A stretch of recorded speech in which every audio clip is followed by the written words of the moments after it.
Principal de la histórica Asociación Cultural y Social La Floresta, el club de barrio más antiguo de Buenos Aires, para el acto de presentación del libro titulado 6 décadas celebrando la vida, vivencias, memorias, legado, obra del profesor Arnaldo Miranda Tumbarello, presidente de esta casa. Solicitamos de vuestra gentileza apagar o silenciar los teléfonos móviles para disponernos a disfrutar del evento. Agradecemos la presencia de todos ustedes, familiares, amigos y relaciones del autor, forjadas a través de sus años de vida y de su actuación en el campo de la música, la historia, el ceremonial y la cultura. De manera particular, a los descendientes del presidente argentino Nicolás Avellaneda, a los descendientes de nuestro prócer general don Manuel Belgrano, autoridades y miembros de instituciones culturales, sociales y benéficas, al señor cura párroco de Nuestra Señora de la Candelaria, jefe y miembros de la Casa Real David Toulouse-Gévaudan, cuerpo de profesores y examinadores del Conservatorio Musical Juan Sebastián Bach, miembros del Consejo Directivo del Club La Floresta, la señora Mara Renström, intercambista rotaria de Suiza, y a efectos de dar inicio formal a esta ceremonia, harán uso de la palabra quienes presentarán esta obra literaria. La reconocida periodista Alicia Barrios, cuya vasta labor radial y televisiva es ampliamente destacada, quien dialogará y reporteará al autor, el profesor Arnaldo Miranda Tumbarello, educador, historiador, escritor, investigador, conferencista, académico y directivo de varias entidades sin fines de lucro. Bueno, ahora le doy la palabra a ellos. Bueno, buenas noches a todos. La verdad que 30 años no es nada, porque es el tiempo que nos conocemos, que lo entrevisté por primera vez y realmente después de leer este libro entendí por qué él es como es. Porque a mí me sorprendía sobremanera la inteligencia, la capacidad, la formación. Yo no sé la cantidad de veces que lo saqué al aire, pero muchísimas veces. Y en todas las radios que pasé en estos años, Arnaldo era una ficha puesta, pero varias veces en la temporada. ¿Y cómo lo entiende la gente? Claro, al leer este libro, me di cuenta, Arnaldo, por qué, por la formación que tenés. Es una cosa increíble, realmente, porque todo el mundo se impresiona. El otro día un oyente, que después le tengo que cumplir la palabra, me pidió que le llevara tu libro dedicado. Y es cordobés y me estaba escuchando desde Córdoba. Me dice, yo siempre lo escucho en tu programa y me admiro.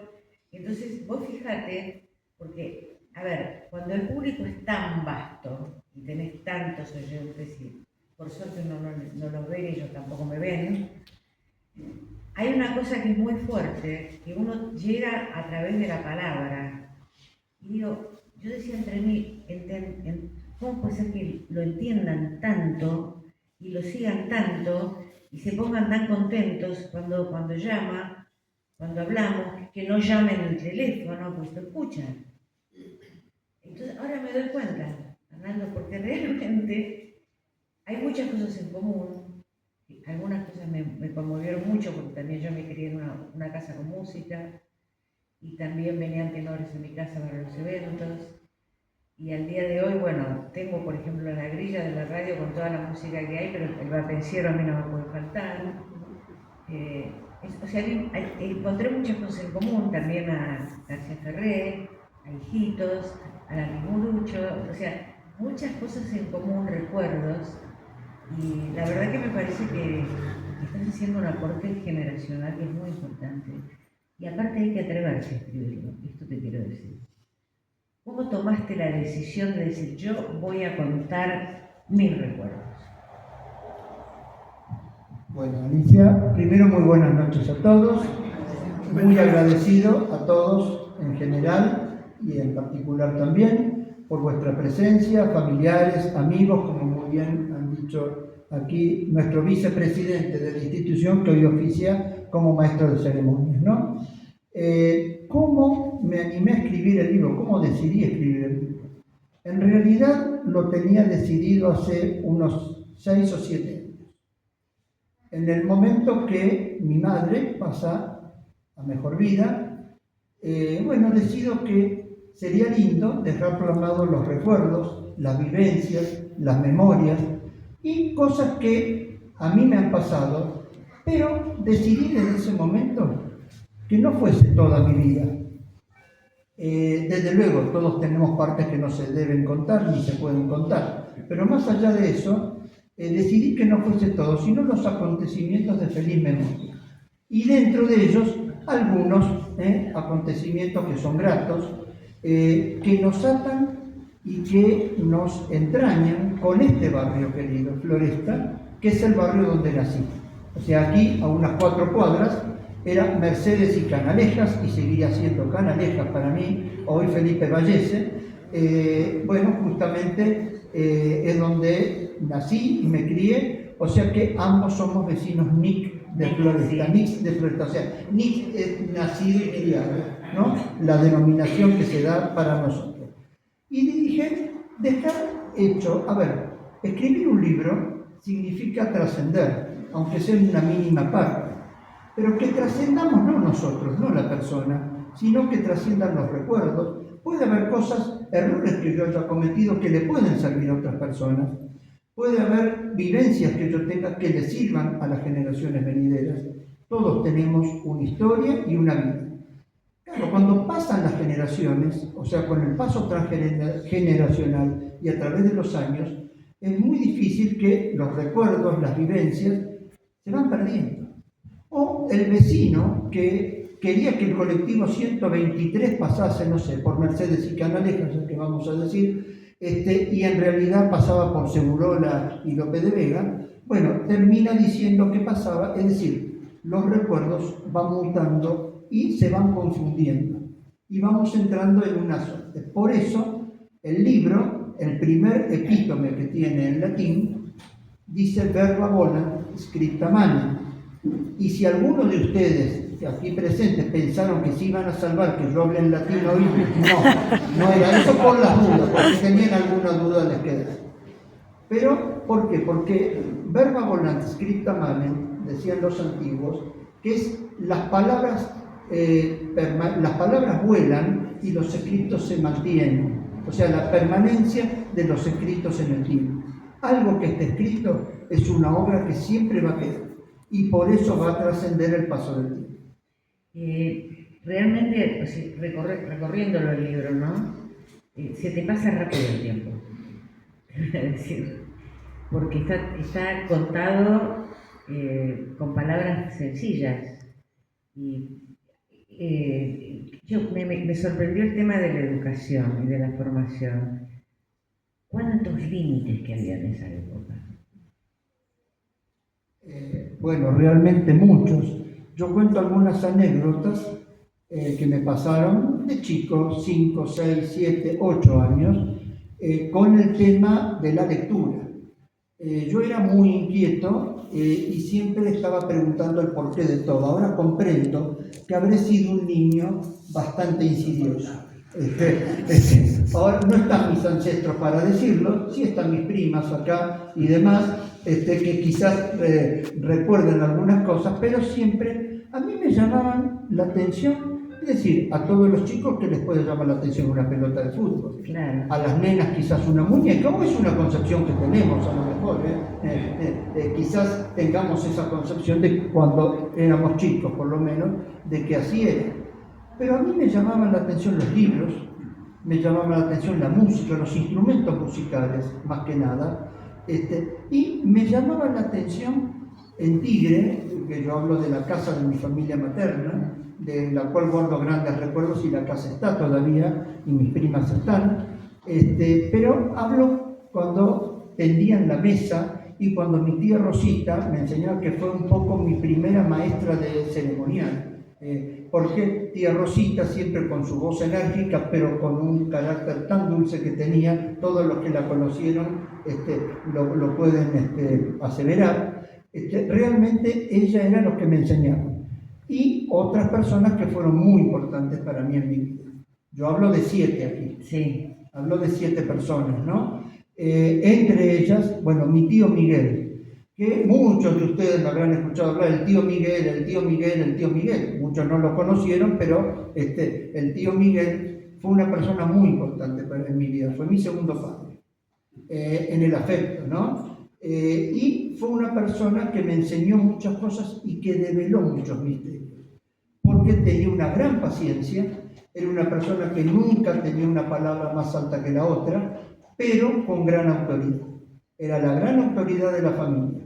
Lo era mi abuelo también, mi abuelo Ignacio, mi abuelo materno, mi abuelo Ignacio Tumbarella, una persona que era misántropa, pero por todo lo que había pasado en la Primera Guerra Mundial, había venido a nuestro país con 6 centavos en el bolsillo, como tantos inmigrantes seguramente, no habrá sido el único, pero uno recuerda lo que más tiene cerca.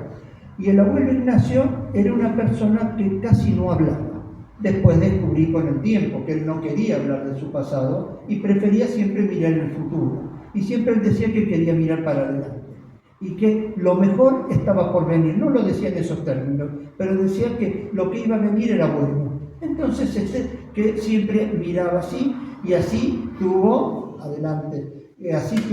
vivió 93 años, una vida larga para este momento, con toda su lucidez, hasta el último. Y curiosamente, esas 7 personas que nombro, de las 7, 6 murieron o terminaron su existencia con su total lucidez. La que no la terminó con su total lucidez fue mi madre, pero bueno, guardo un gran recuerdo de ella. Obviamente que no, hablar de mi madre no resultó fácil, lo reescribí varias veces, hubo noches que quedaba en blanco, a veces desvelado y demás, pero bueno, lo hice, y esa fue una de las barreras, digamos, que tenía para terminar el libro. Yo este libro lo tenía que terminar para mis 60 años. Saben que tengo alguno más que 60, pero bueno, nunca es tarde. Te agradezco mucho. Y si 20 años no es nada, y es febril la mirada, según Gardel, yo digo que 60 años es trivent, o sea, 3 veces, como dicho en francés, es trivent, ¿no? Como 80 es 4 vent. Pero trivent no es tanto, así que, bueno, es 3 veces 20, ¿no? Todo lo que uno haga. Pero si 20 años no es nada, juntamos 3 nada, y así un año, yo diría, en general. Así que en general sería así. Pero bueno, te digo, hablo por supuesto de mi madre, de quien guardo un excelente recuerdo, y la recuerdo con gran afecto, con gran cariño. Gracias a ella pude llegar a muchos de mis logros, fuesen académicos o no. Mamá era una persona que me tuvo gran paciencia en eso, ustedes la conocieron, muchos de ustedes, tuvo gran paciencia. Tampoco decía una palabra más alta que la otra, no era diríamos hoy, de mandarse la parte, o era una persona que siempre era llana, hablaba de su niñez poco también. Y mi tío Miguel después me fue introduciendo y diciéndome el por qué. Por ejemplo, por qué mis padres, un acontecimiento es triste, pero cuando íbamos a Tigre, íbamos a una bóveda, bueno, estaba el féretro de mi abuela, sí, eso sí, de mi abuela Margarita, a quien nosotros no conocimos. Y yo siempre veía un pequeño féretro blanco y preguntaba, ¿por qué? ¿Y por qué? ¿Y por qué? Y mis padres se miraban y no me decían nada. Hasta que mi tío Miguel me habló y me dijo que yo había tenido 2 hermanos mayores que yo, fallecidos de chiquitos, que eso no tenía que estar preguntando sobre eso, porque eran recuerdos que a mis padres les habían hecho mucho mal, indudablemente a toda la familia. Entonces, bueno, allí me enteré de eso, como de otras tantas cosas, de que mi tío Miguel había sido padrino in extremis de este chiquito, Ignacio se llamaba, de mi hermano, que fue bautizado privadamente en Tigre porque no lo podían trasladar a la parroquia. Entonces, el obispo que había casado a mis padres, Monseñor Hayes, en la catedral de San Fernando, en Nuestra Señora de Aranzazú, dijo, mire, voy yo a Tigre y lo bautizamos para que esté cristianado y demás. Bueno, eso, tantas otras cosas de mi madre. Les decía, bueno, de mi tío Miguel. Mi tío Miguel tenía un dicho, a veces decía, el agua los moja y el viento los seca. Decía, nada más que eso, el agua los moja y el viento los seca. Y yo pensaba, ¿no?, de chico, hasta que dije, claro, era un dicho que tenía él, y decía, claro, para quienes nada les importa y que viven por la vida, van por la vida como si no existiese. Y siempre mi tío Miguel me enseñó que el que no sirve para vivir, algo que te escucho mucho a vos, Padre Julio, el que no vive para servir, perdón, no sirve para vivir. Tenés mucha razón. Los que recibimos el Evangelio, que siempre nos regala el Padre Julio todos los días, desde la pandemia, muy atentamente, que nos sirve para pensar y reflexionar, siempre pensamos, ¿y cuántas veces? Qué importante es el que no vive para servir, no sirve para vivir. Eso los aprendí mucho de mis tíos Miguel y Rosita. Mi abuelo Ignacio también, creo que han ayudado a medio Tigre, y creo que me quedo corto, quizás en lo que diga. Total, ellos no están. Si ellos estaban, no me lo hubiesen permitido que lo dijese, pero no, ellos no están, o están con nosotros de otra manera. Así que bueno. Y después conocí a otras personas importantes. Claro, yo me centro en 6, nombré a 3, ¿no? Nombré a mi madre y nombré a mis tíos. A mis abuelos, mi abuelo paterno y mi abuelo materno. Mi abuelo paterno, Adolfo Miranda, nuestro abuelo paterno, era una persona calma, una persona sensata, muy tranquila, pero que tenía una gran sabiduría. El abuelo siempre era una persona instruida, había hecho una persona nacida en 1901 que había completado su instrucción secundaria. Pensemos el año 1901, por un poco mi bisabuelo, ¿no? Y era heredero de una gran tradición familiar. Él era 5ª generación de nacidos en San José de Flores, Gabón y Boyacá, para ser más simples y sencillos. Los de la Patriótica ya saben que siempre estamos, ¿no? Ni hablar del pacto de San José de Flores, que ya lo iba a nombrar. No se preocupen. Van a pensar que yo estuve en 1859. Bueno, y de esa manera mi abuelo tenía grandes enseñanzas. Era una persona, ya te digo, calma, tranquila, pero que nos enseñó muchas cosas y que nos enseñó a vivir mejor y que nos enseñó también que ni una palabra más alta que la otra. El abuelo siempre tenía 3 libros de cabecera. Un diccionario con el cual estudió toda nuestra familia, que ahora lo tengo yo, de 1876. Estudiaron mi padre y mi tía, la mamá de las chicas, Nelly, el abuelo, los hermanos del abuelo y nuestro bisabuelo. Bueno, tenía otro libro que era el Martín Fierro. Ese libro siempre lo acompañaba y él siempre me leía. A lo último yo le leía porque ya por su enfermedad no veía bien, no quería cambiarse los anteojos, él seguía con sus anteojos remendados, así lo recuerdo, pero le gustaba siempre tenerlo así. Y bueno, y el abuelo siempre me leía el Martín Fierro, un libro con grandes enseñanzas, al punto de aprendérmelo casi de memoria, realmente, ¿no? Y bueno, y esos eran los libros que el abuelo tenía. Y el otro libro que tenía era de Hipólito Yrigoyen, de la labor legislativa de Hipólito Yrigoyen. Nuestro bisabuelo Miranda, Adolfo Matías Miranda, había sido amigo de Hipólito Yrigoyen. Mi abuelo fue amigo de Francisco Beiró, nuestro abuelo de Francisco Beiró. Y hoy día, que hoy no pudo llegar, yo soy amigo del nieto de Francisco Beiró, que se llama Francisco Beiró, el de la casa, y que visitó el conservatorio en algún momento, creo recordar, estaba la señora Elvesia toda. Y bueno, las otras personas, el abuelo Ignacio, que siempre, ya les dije las enseñanzas de vida que me dejó y todo lo que era, ¿no? Con poco hablar. Pero el intérprete era mi tío Miguel. Mi tío Miguel era el que hacía que hable el abuelo. A través del abuelo, mi tío Miguel le preguntaba y él le contaba a su hijo y él me lo contaba a mí a su vez. Y así hablaba. Y mi abuelo Ignacio, una de las últimas cosas que me dijo: yo, perdóname que yo hablo poco, vos hubieses querido que yo hablase más y que yo te cuente más cosas, pero tu abuelo Adolfo, me decía, ¿ves? Él ya está jubilado, tuvo otra vida distinta, no porque no haya tenido problemas. Yo tuve muchas cosas en mi vida y a lo mejor algunas no las quise así recordar y demás. Pero bueno, a través de mi hijo, del tío Miguel, él te va a poder siempre contar mucho. Bueno, y las otras dos personas, la hija de una de ellas está en la sala, yo a Rosmarí la vi entrar, la doctora Rosmarí Gorrino, fue María Josefina Salazar, sí, Rosmarí ya, que falleció el año pasado a los 102 años, con su total lucidez. Josefina fue una maestra de vida y una gran, pero gran amiga, pese a la diferencia etaria que teníamos. Acompañó a mí y a mi madre. Yo sé que estaría muy contenta, todos estarían muy contentos en este momento, ¿no? Pero Josefina, y era la que me empujaba, Josefina parecía el tábano. Miranda, ¿cuándo vas a hacer tal cosa? Miranda, dijiste que vamos a la feria del libro. Miranda, dijiste. Un día, de las cosas que recuerdo de Josefina, tan graciosas, ¿no? Le dije: Josefina, llevo estos libros que son míos a la Feria Internacional de Buenos Aires, el libro del autor al lector. Nos daban un stand, un módulo gratuito a la Junta Central.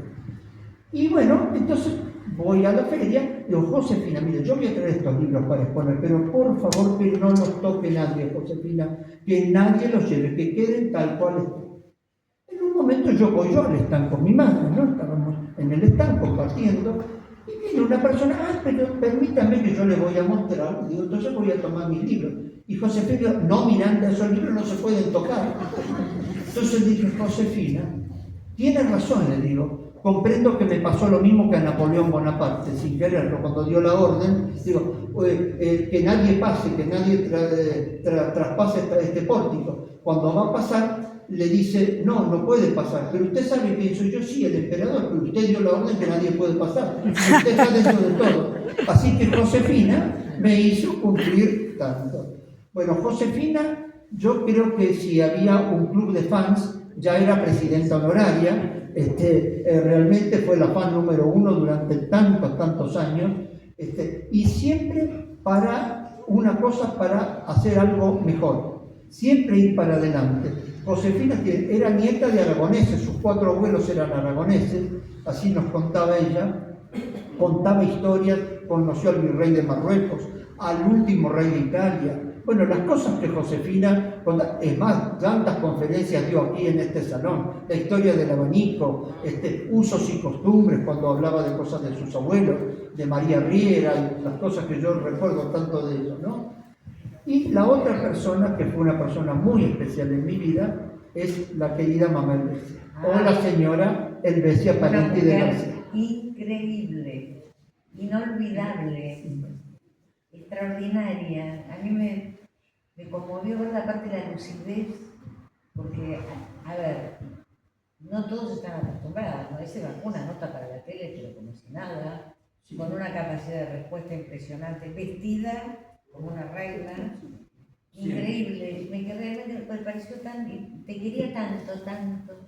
Siempre impecable. Y vos hiciste un reportaje donde ella cuenta la historia del piano que tenemos en el conservatorio donde ella estudió, donde damos clases nosotros hoy, ¿no? Realmente, y siempre impecable. Es más, un día estaba con ruleros, yo nunca la había visto con ruleros, la vi una vez sola, y la llama el nieto, uno de sus nietos, que estaba en Hong Kong, Finlandia, yo no recuerdo en este momento, no viene al caso, estaba del otro lado del mundo. Y me dice: quiero hablar con la abuela. No funcionaba el teléfono inalámbrico. Entonces digo: mire, señora, va a tener que venir, trasladarse hasta la secretaría. No, Arnaldo, hablale vos y decide que yo no lo puedo atender, porque siempre, Arnaldo, hay que estar bien. Y tampoco permitió que Ana y yo la veamos, de poner nada más, pero no, ahí, y creo que le costó, ¿no? Y siempre decía que había que estar siempre preparado e impecable, y que eso es un respeto para los alumnos y para todas las personas que tratábamos. Fue también una gran maestra que nos enseñó muchas cosas. Realmente fue muy importante para nosotros. Vos la llegaste a conocer y a tratar, y fue tu profesora en algún momento, aparte de Mabel. Así que realmente fue importante para nosotros tenerla. Y me enseñó muchísimas cosas, más allá de música, obviamente, ¿no? Fueron maestros de vida. Fue una persona muy especial. Tampoco una palabra más alta que la otra, tenía gran autoridad sin tener que gritar. Pero aparte una pionera, porque las cosas que hacía con los shows, impresionante. Con los espectáculos en el Teatro Globo, los recitales de alumnos, que fueron 60, dirigió el conservatorio durante 60 años. Y doy fe que estuvo hasta 2 días antes sentada al lado. Ella se sentaba en el escritorio chiquito, ella se sentaba al lado y me preguntaba: Arnaldo, ¿cómo va todo? ¿Cómo está? ¿Cómo va esto? ¿Y cómo va esto? En la última etapa, hasta presidió los últimos exámenes, tocó el solfeo parte de las cosas, así que una gran persona, y estuvo lúcida hasta el último momento.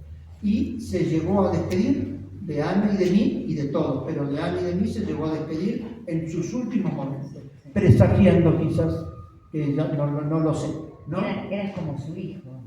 Bueno, ella decía que era el hijo varón que ella no había tenido, no nacido de su vientre. Recuerdo que en las internaciones lo ha dicho, y lo ha dicho estando otras personas presentes, ¿no? Pero bueno, que no vienen al caso. Pero lo que sí viene, recordarla como ella era, ¿no? Y es lindo que, bueno, a través de un libro se la recuerde. Hoy los alumnos en el conservatorio copian su biografía y estudian su biografía en el primer año de estudio, ¿no? Que es una manera de acercarse, por lo menos, a lo que ella fundó y a lo que ella hizo. Me gustó mucho, especialmente lo del latín. Lo del latín. Esa lengua romance, que está muy bien que digas que no está muerta, porque la gente dice estupideces, la verdad, yo que las tengo que escuchar a veces.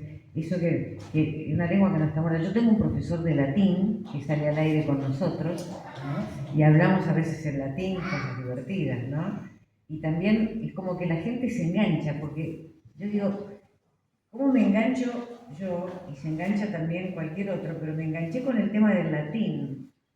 Claro, muchísimo. el latín. Digo, qué audacia. O sea, cuando uno escribe un libro, se está atreviendo a muchas cosas. A muchas. Por ejemplo, a una cosa que vos acabas de decir, la vas a recordar siempre, pero vos, al poder dejar escrito los recuerdos de tu madre y que se te pase, a nosotros los escritores le decimos la seca. Cuando te agarra eso, digo, ¿cómo sigo? No puedo seguir, y no puedo seguir, está seco. A partir de ese momento, vos ya la tenés en otro plano, que deja de ser ese plano emocional, pero se lo debes a este libro.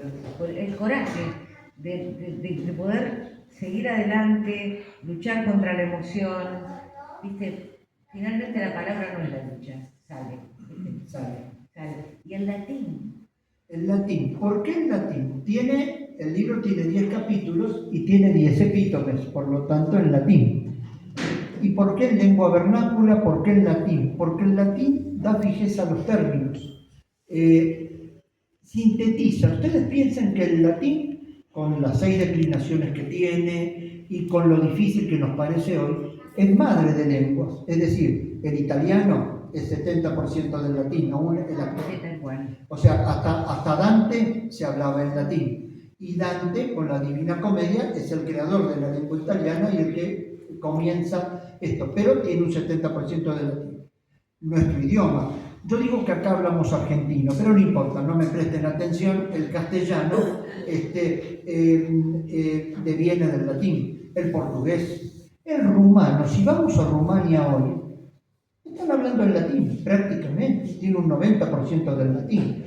Y el idioma que toma la Santa Iglesia Católica Apostólica Romana, o sea, la sede de Cristo, toma el latín, porque justamente es el idioma de la Iglesia. Por ejemplo, el himno de los estados pontificios o de la Santa Sede, que es más correcto, se canta en latín, ¿correcto? ¿Cuántas cosas de la misa son en latín? O devienen del latín hoy, y todavía se utilizan. Y tenía algo más. el latín, la Iglesia toma el latín de la Vulgata. Y dirán, ¿el latín vulgar? Sí, pero no vulgar en el caso de ordinario. O sea, cuando hablamos del latín vulgar, era el latín del pueblo, porque vulgo era pueblo, vulgus, o sea, del pueblo. Había un latín, un sermus rusticus y un sermus urbanus, entendidas como las formas rústicas y las formas cultas de hablar. Pero los dos se entendían, porque Roma colonizaba y civilizaba, pero dejaba que cada pueblo mantuviese sus tradiciones.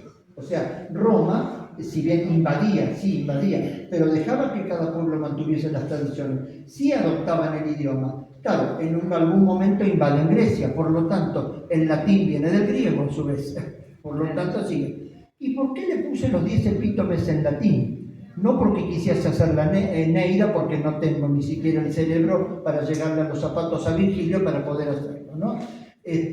Pero, ¿por qué? Porque el latín condensa. Si yo digo verba volant scripta manem, que lo digo en el prólogo, en realidad tiene 11 epítomes en latín, bueno, tengo que dar la noticia,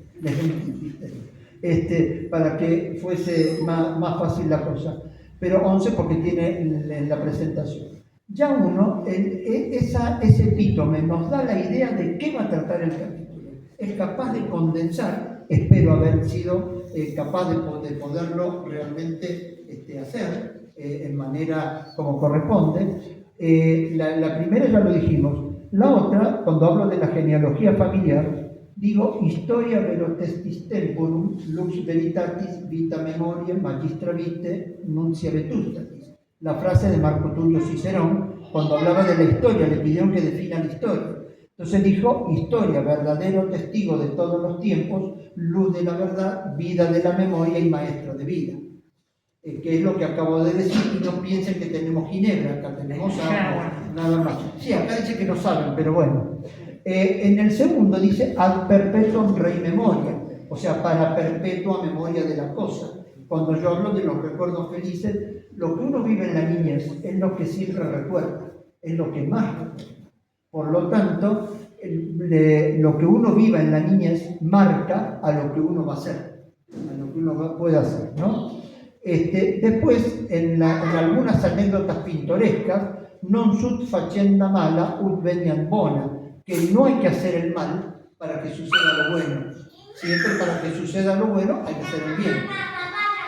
Entonces, bueno, cuando hablo de 3 grandes pasiones y algo más, que hablo de la música, hablo de la historia y hablo del ceremonial, hablo de perfice somnos tuos et punipsis vive. A mí siempre me quedó esa frase, realiza tus propios sueños y vive con ellos, la frase de Horacio, ¿no?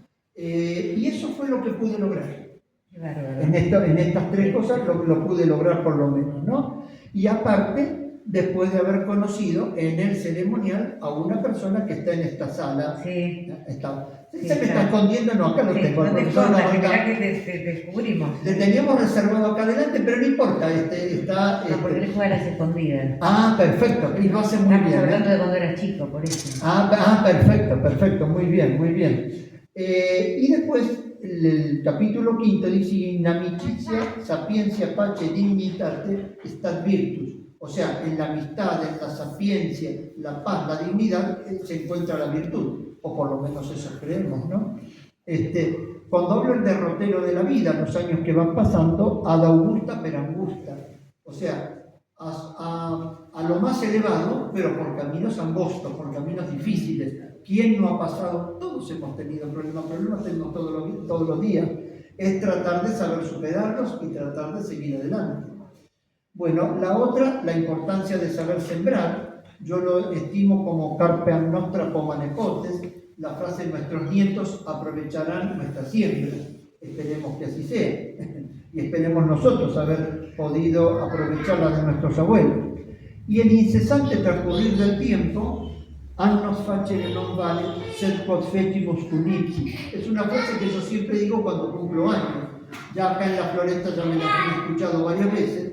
O sea, no tiene sentido el paso de los años, pero sí lo que hemos hecho a través de ellos. Eso sí tiene sentido. El solo transcurrir de los años, decir celebramos 60 años, celebramos 61, Claro. sería decir nada, sería vacío, ¿no? Sería como... Pero existe una selección de recuerdos que verdaderamente te muestra absolutamente. Pero hay que tener coraje. Sí. Porque vos, hay momentos que uno cuando escribe un libro, sobre todo como vos te atreviste, la pasás mal.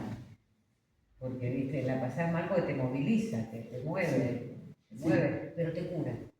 Sí, Te sí, sana. me hace dejar muchas cosas atrás. Claro. Hoy dejo muchas cosas atrás. Las malas, las feas, para seguir adelante.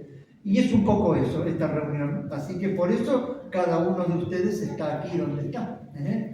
Si han sido invitados, hubo invitaciones especiales. ¿Pero por qué? Porque yo quería que las personas que realmente quiero estuviesen. Y no es un artículo de venta. Así que, y bueno, y ya terminando, la experiencia quizás llegue tarde. Eso lo decía mi tío Miguel. La experiencia llega tarde, sobrino, la experiencia llega tarde. Y yo pensaba, llegará tarde, no llegará tarde. Dios mío, hasta lo último se lo pregunté y él seguía muy ensimismado en lo suyo y tenía razón, ¿no? Y aquí pongo omnias hypervideris famam servare memento. Cuando yo escribo un libro sobre la familia Garmendia en el Río de la Plata, hace 19 o 20 años, 2007, 19 años, justamente encuentro esta frase del general José Ignacio Garmendia y Suárez Lastra, general, político, escritor, el que escribió La cartera de un soldado, entre los libros más famosos, que nunca quiso saber nada con los honores oficiales, declinó todos los cargos de ministro y demás que le habían propuesto, y cuando quiso escribir sus memorias puso esta frase. Cuando yo entrevisto a la bisnieta, en ese momento que fui a Córdoba, y ella vino aquí, vino a este salón, también doña Teresa Ercilia Benjamina Castellanos Aubone Garmendia de Gandolfi y Sigorraga, me acuerdo todavía, no sé qué más faltaba, y López, ella me dice, mire, el único aquí escritor y historiador de la familia fue mi bisabuelo, ahora viene usted que va a escribir la historia de él. Bueno, y encontré esta frase, es decir, aunque perdiéramos todo, conservar siempre la memoria, conservar siempre lo mejor, no de uno. Y la frase final es de la séptima persona que está nombrada en el libro, que fue, para nosotros, nuestro pater. ¿Dónde está Marité? Acá está, Marité. También juegan a las escondidas, pero los vamos encontrando. Bueno, para nosotros fue pater, le decíamos respetuosamente, Eduardo Mario Fabier Dubois, padre. Yo tuve el lujo que el hijo, con su mismo nombre, me prologase un libro, donde algunos de ustedes estuvieron, el libro de Historia Constitucional Argentina. Y bueno, pater para nosotros fue muy importante, una persona recta, una persona sin igual, también. Era enemigo declarado del ocio, eso lo puedo asegurar, tal cual, el doctor Fabián. Y él tenía una frase para terminar sus libros y sus escritos, que era finis coronat opus. Esa es la frase con la que termina este libro. Claro, algunos lo habrán visto en mi estado, el final corona la obra. Él me dijo, mientras yo viva, la frase la voy a utilizar yo. Ahora, cuando yo me muera, usted utilice la frase, pero si la utiliza mal, le vamos a tirar del saco. Y después me dijo, y si no hace la misa para todos los miembros fallecidos por la Junta Promotora de Estudios Históricos de los Barrios del Oeste, miren cómo sería, me negó la presidencia directamente. No digo van a hacer elecciones, nada, no, me negó la presidencia. No, dijo, yo ya le nego la presidencia a usted, Miranda. Pero doctor, una asamblea, una entidad, no, esto es así, yo se la paso. Bueno, cumplido con el mandato, con la última frase que te enseñó tu amigo en latín, haciendo de memoria, si querés agregar algo más que quieras decir. Bueno, yo voy a agregar a Alicia, primero que tengo una gran alegría en que vos presentes este libro. Porque como vos bien dijiste al principio, has sido la periodista que más me entrevistó. y la tenemos aquí, viva, después de haberme entrevistado tanto a mí. Imagínense ustedes, o sea, es una sobreviviente directamente. O sea. Creo que a lo largo de 25 o 30 años me has entrevistado más que todos los periodistas, y pensar que tanto al profesor Gabaldá, a él más todavía, que a mí nos han entrevistado muchos periodistas, pero no muchos con sensibilidad, con un entendimiento, con una amistad. Por algo nos hicimos amigos. Sí, sí, yo te agradezco profundamente. Para mí es muy emotivo haber venido aquí, por este barrio que compartimos. La presencia del Padre Julio me trae muchos recuerdos. La frase que dijiste también, quien no vive para servir no sirve para vivir, porque se la escuché por primera vez a Bergoglio. Que para mí haber venido acá es como para vos haber escrito ese capítulo tan difícil de tu libro, que yo pude venir y decir que te iba a acompañar y que iba a estar a tu lado hoy, a 5 días del primer aniversario de la muerte de Jacinto. Entonces para mí fue muy importante, porque ¿qué es esto? Que con las lecciones que la vida sigue.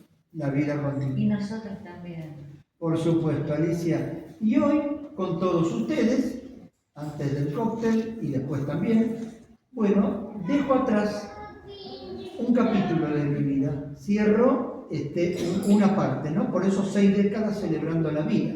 Una frase celebrando la vida que le corresponde al profesor Gabaldá, siempre lo dice, y yo cuando lo conocí, pude cerrar una de mis grandes pasiones, que era el ceremonial. Pude perfeccionar, celebrar con él justamente y terminar para celebrar la vida. Por eso este libro lleva este título, ¿no? Porque pienso que celebrar. Y celebrar es también dejar atrás lo malo. Y por eso, a lo último en el libro dice, y aquellos que en esta historia sospechen que les doy palo, sepan que olvidar lo malo es también tener memoria. Frase de Martín Fierro, por supuesto, ¿no? Y es la memoria un gran don, cualidad muy meritoria. Así lo dice. Pero claro, para olvidar hay un requisito indispensable, recordar. Claro. Porque si no, ¿qué vamos a olvidar? Si primero no lo recordamos, ¿qué vamos a olvidar? Ahora podemos olvidar lo que tengamos que olvidar, ¿no? Y bueno, y yo les deseo a todos ustedes una larga vida, pero que la disfruten, que la sigamos disfrutando juntos, ¿no? Por algo están aquí. Y también les deseo que, como esa historia que contaba mi tío Miguel, que muchos no la tomaban en serio, una historia que termina diciendo muy tarde, una historia que transcurre en Sicilia, está en el libro, ya la van a ver, yo la condenso por supuesto, y dice que fueron a ver a un sabio, y el sabio, para salvar al pueblo, que vivía en el túsculo, o sea, en el monte, en la parte de arriba, les dijo a esta gente que relocalizase en el pueblo. Después de 20 años no lo habían relocalizado. Entonces ya cuando ya toda la gente se iba, cuando el volcán Etna, supongo, estaba haciendo erupciones y el pueblo estaba por desaparecer, lo fueron a ver de vuelta. Y el sabio se sentó, los miró y les dijo, muy tarde, les dijo esas 2 palabras. A los que han obrado mal, conmigo o con ustedes en nuestra vida, yo les deseo que nunca sea muy tarde, que siempre sea temprano para poder rever. Y deseo que no sea muy tarde para ninguno de nosotros en todos los errores que cometemos, quizás involuntarios, pero que siempre sea temprano para poder enmendarlos. Yo con esto pienso que enmendo unos cuantos. Así que los otros no, que vamos a hacer, Padre Julio, no, ni con las indulgencias plenarias, pero no creo que ni para eso, que no tienen remedio. ¿Qué vamos a hacer? Pero bueno, les deseo que eso y que disfrutemos este día como preludio de todos los días tan lindos que van a venir, ¿eh?